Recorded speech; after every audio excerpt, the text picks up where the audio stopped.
Riding a one-horse open sleigh. Hey, jingle bells, Batman smells, Robin lady. Batman what? Batman, please! It's just a song! I'm sorry! Hey, calm down. Merry Christmas. Really? Of course. I even got you a little gift. No way. For me? Yes. You're gonna love it.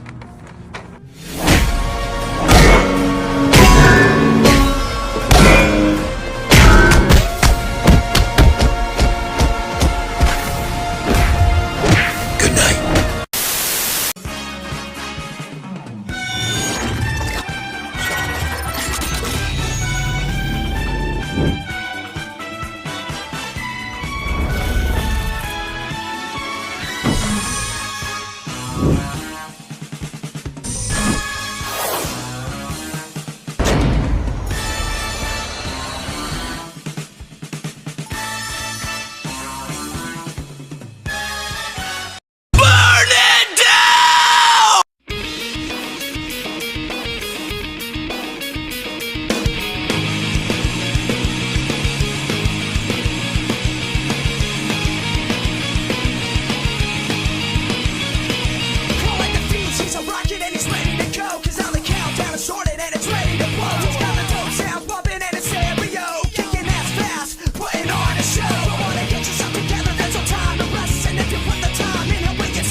Well, time to get right back at work in the saddle. Before we begin, all I have to say is Chicago and Judah Tribe, acknowledge your reigning, defending, undisputed NFC North heavyweight champions of the world who will officially pass the 1-year mark after this Sunday. Yeah, can you believe it? Have had this belt for almost 365 days.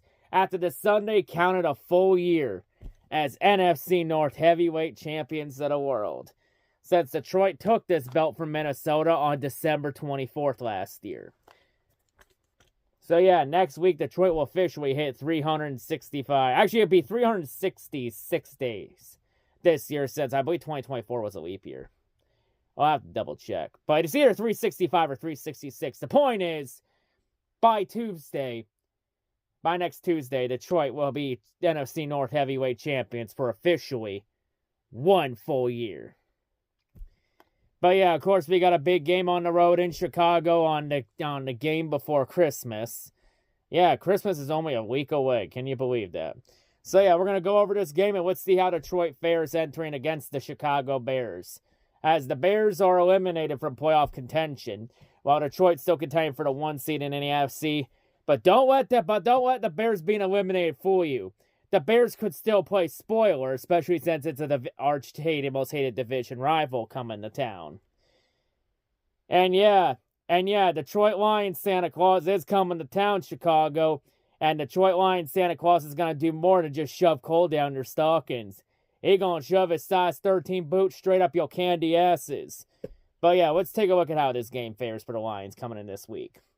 So, of course, for this game, Detroit, the point spread line, it has Detroit favored in this game by 6.5 points, which I think that's pretty reasonable. Even with all the injuries Detroit has, they're still favored by a touchdown. You know, even Vegas is not being fooled by the injuries.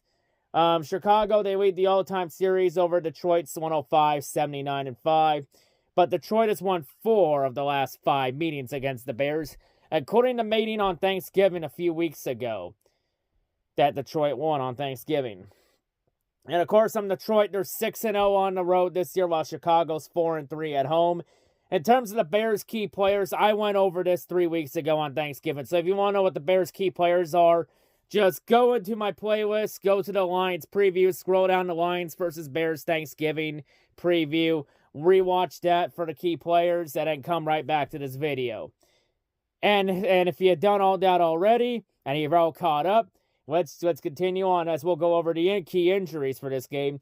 As for this game, Jervon Dexter. He's questionable for this game with a knee injury. Andrew Billings is still on IR with a pectoral injury. And Jaquan Brisker is still on the IR for a concussion/head injury. Goddamn. And of course, the Bears coach and staff has changed quite a bit since that Thanksgiving game. As after that whole debacle on Thanksgiving where the Bears forgot what the fuck a timeout and time management was, Matt Eberflus was told to fuck off and never return. Saying Matt Eberflus, he can now use that timeout on the unemployment line. So now the new Bears interim head coach, was their interim offensive coordinator, Thomas Brown. And now Chris Betty has been promoted to offensive coordinator. The only thing that stayed the same on the coaching staff was Eric Washington as defensive coordinator. That didn't change at all. Everything else on offense changed with Matt Eberflus told to fuck off. But yeah, that's quite a turnaround for Thomas Brown. Within 3 weeks, he went from an assistant for the offense to offensive coordinator and to head coach. And the Bears have gone right back to being what they were before Thomas Brown took over as interim OC. But yeah, Bears offense this year is ranked 29th. They're the second worst passing unit in the league at 31, and they have the 21st ranked rushing offense. And the Bears defense is 24th in the league. They're 19th against the pass, but they're 26th against the run. And well, for the Lions to establish the run game and feed the ball, well, for feeding the ball, they'll only have Sonic to feed the ball and whatever backups they have left. Since now the Lions no longer have Knuckles, as Knuckles has been sent to season in the IR with an MCL injury. There is no God. We killed Knuckles. Oh, fuck. Knuckles got hit again after he lost all his reins and he was out of lives. So Knuckles hit game over. Well, that sucks, especially with the Sonic the Hedgehog 3 coming out next weekend on Christmas. Well, that sucks. But hey, now Jahmyr Gibbs, he's still a talented running back. Honestly, I felt like Jahmyr Gibbs was RB1 over David Montgomery. But, we got other names in there, I think it's a chance now for Sion Vaki to step up and become RB2. Hey, with Knuckles down, it's next man up. At this point of year, I know the Lions are so banged up with injuries, but at this point, it's too late in the season to use the injuries excuse. Like, at this point, you got what you got. It's simply next man step up or step aside. And the Lions, they've done a good job stepping up all year until last week when they got punched in the mouth by the Bills. But that was last week. Now it's time to move on and refocus. So, establish the run, control time of possession. Let Jared Goff do his thing. After Jared Goff's big game last week, hope he keeps building on it against the Bears. And it's going to be an outdoor game, by the way, in the cold. So, yeah, I should mention that, too, since it's December in Chicago. And then defensively, we got to do a better job of getting pressure than we did last week. Because last week, the Lions' pass rush was next to non-existent as Josh Allen had all day to throw. This time, they got to get pressure to Caleb Williams, generate some pressure. Simply put, to stop the Bears, you stop their run game, you stop their entire offense. Very simple as that. And if you get pressure to Caleb Williams, he'll fucking fold like a graham cracker. So just do that. The Lions should get the win. Lions are expected to win this game. We should broom their ass. And we got to win this game, as the Lions pretty much have to win their last 3 games. Because the Lions, they're guaranteed the 1 seed if they win out the rest of the year. In the Lions' last 3 games, you got Chicago, then next week San Francisco, and then Minnesota to end the year. And you gotta win because you gotta bank on not getting help when it comes to Minnesota and Philadelphia. Because this week Minnesota's playing Seattle, and you can't really bank on Seattle to help Detroit out. We asked them for help before, and that didn't work out. You can't really count on that. And you also got Philadelphia playing Washington this week. Washington could knock off Philly, but I have my doubts. So you can't really bank on that either. Honestly, like I said before, You can't control what Philadelphia and Minnesota do.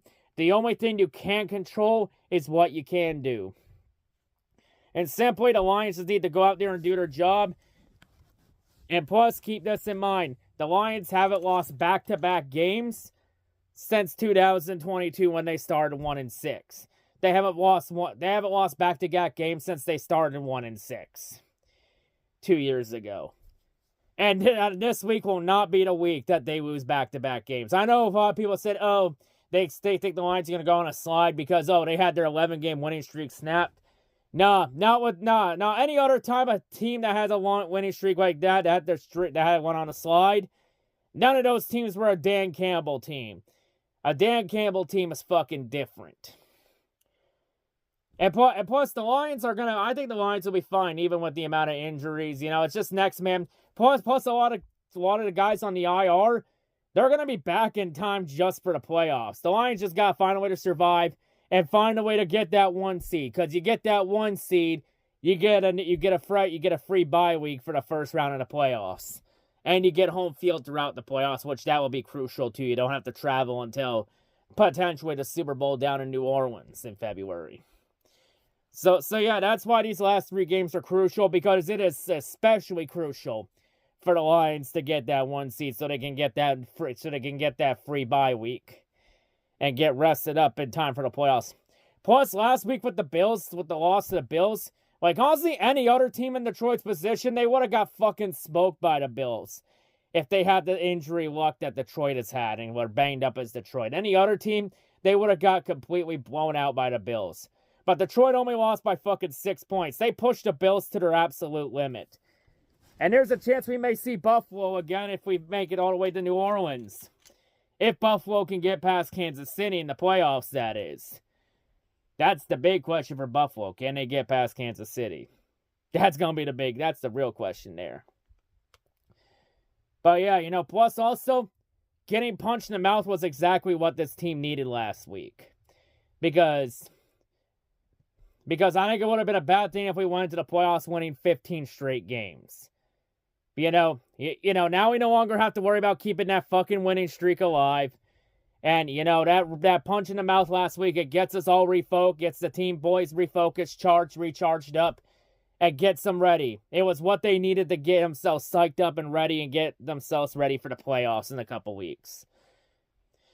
That was exactly what they needed. And I think the Lions, they're going to come out ready. And, you know, they're pretty pissed. They're going to be really pissed off from that game against Buffalo.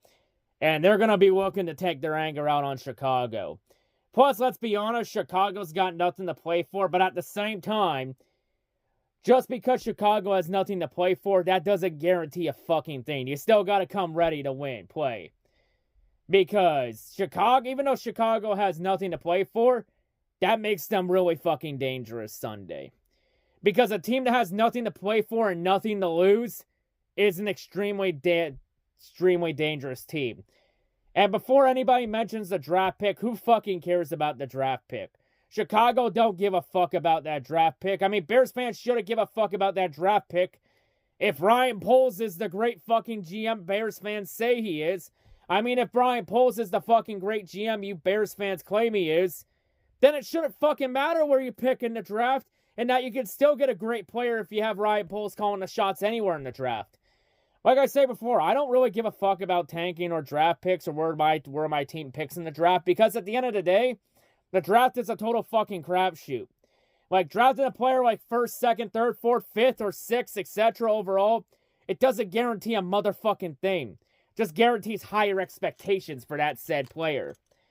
Point is, you can find talent anywhere in the draft if you have the right people calling the shots. And I'm not too concerned about Detroit right now, because we got Brad Holmes, and he's going to be definitely cooking to get some reinforcements in time for the playoffs for whoever we can get back in time for the Super Bowl. Because, you know, Lee McNeil's also out for the year along with Carlton Davis. Even though they said Carlton might be back, but I highly doubt it. But, you know, at this point, next man step up or step aside. Just simple as that. You know, someone's got to step up to the plate. Now DJ Reader's got to take the whole anchor on that D-line. Probably Broderick Martin comes in and has to step up to the plate as well.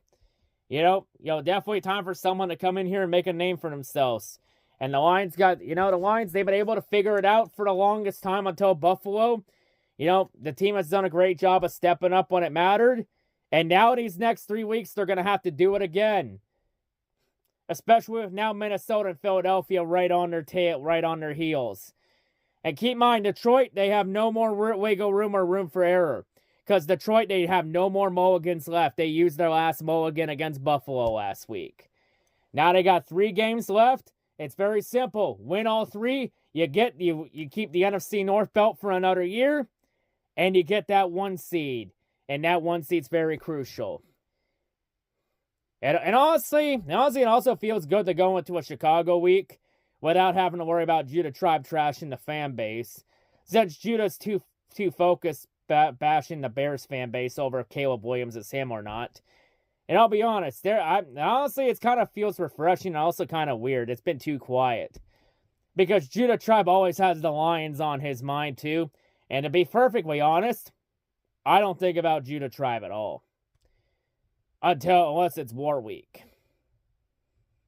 Then when it's War Week, it's game time. But anyway, big game against Chicago. I have the Lions winning. I think the Bears are going to play Detroit extremely close. But I think the Lions will somehow, some way, find a way to win. Got the Lions winning by a point, 19-18. I could see it being like the Thanksgiving game where it's a low-scoring defensive affair. I think the Bears are going to play Detroit tough. Just because the Bears are eliminated, that doesn't mean anything. I think the Bears are going to play Detroit tough and try and play spoiler. And maybe try and ruin Detroit's hopes again that 1 seed and winning the NFC North. But anyway, let's go out there. Let's go do our job. And let's go beat the Bears. Let's go get right back on track. And let's do something we haven't done in our entire existence. Win 13 regular season games. Because the franchise record is 12 wins in a regular season, wins in a season, which is where Detroit is at right now. Detroit wins Sunday, new record. I mean, we already set the record for the best start in franchise history at 12-1, and the record for the longest winning streak in franchise history at 11 straight games. Let's add a 13-win regular season to that mark. And let's also shove the broom straight up Chicago's ass. I would say shove it up Judah Tribe's ass, but I'd say let's not do that because I think Judah like that too much since we all know Judah's a closet homosexual. Just like the Bears quarterback Caleb Williams. And we're not going to talk about the Caleb Williams things. That's a whole different rabbit hole to go down. But anyway, let's go get this win Sunday, get right back on track, and let's continue that push to the 1 seed in the NFC. And get right back on track to the path to New Orleans. And so yeah, that's all I got to say. And let's go into Christmas on a great note. That's all I got to say. Let's go get this W in Chicago Sunday. And as always, let me just pull the Santa hat up here. And yes, this is my ugly Lions Christmas sweater. I'll be wearing it Sunday too. As always, go Lions. Detroit, let's work. Hey. Takes a little bit more. Oh, yeah. Takes a little bit more. Yeah. It takes more to be one pride, a little bit more to be Detroit. It takes more to be this live, a little bit more to make this noise. One pride, more fight, more heart, more grit. One pride, more fight, more heart, more. Still rep the city and we still gritty like we did it before.